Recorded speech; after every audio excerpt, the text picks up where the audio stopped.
One of the valuable pieces of information that we gain from radio telemetry is what we call cause-specific mortality. How many of our quail that die as a result of predation? And then within that, how many of them are killed by mammals, by raptors, or other forms of mortality?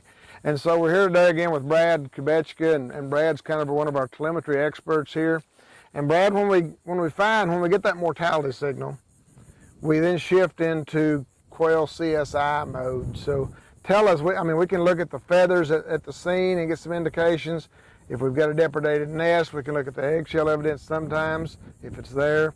But we gain a lot of information in Quail CSI from the appearance of these radio transmitters. So walk us through what a transmitter should look like and then what it would look like if it was killed by various agents. So what I have today with me are some radio collars that I use for demonstration, all of which we have positively identified or attributed some sort of cause.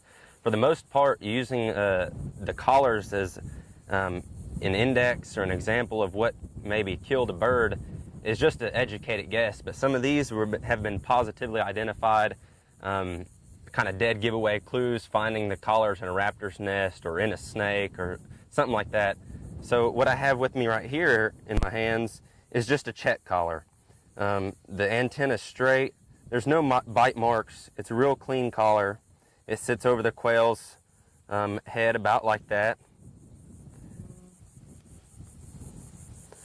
But what I have back to my side here are some collars that we found maybe underneath a raptor's nest, something that we've positively identified as raptor mortality or raptor predation. And the collars are curlicued, kind of like if you were to take a ribbon and a scissor and string it out, it does the same thing with a collar.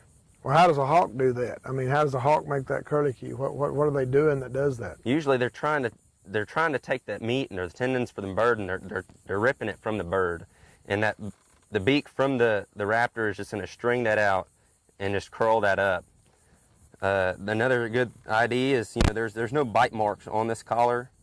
Something that we probably found at the nest site, or the site of the kill, if it wasn't a nest site, was feathers that didn't have any saliva on them. Maybe they were just plucked or cut almost completely straight.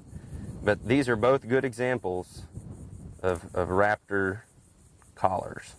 And on a year-round basis, about what percentage of the mortalities we have would you attribute to raptors? Well, depending on what time of year it is, it could be anywhere from 30% to 65, 70%.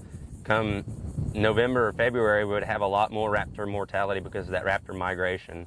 However, during the summer and spring, usually we're going to have more mammalian predation. Well, show us what we'd expect to find if it was a mammal-related kill. What I have here is a mammal kill.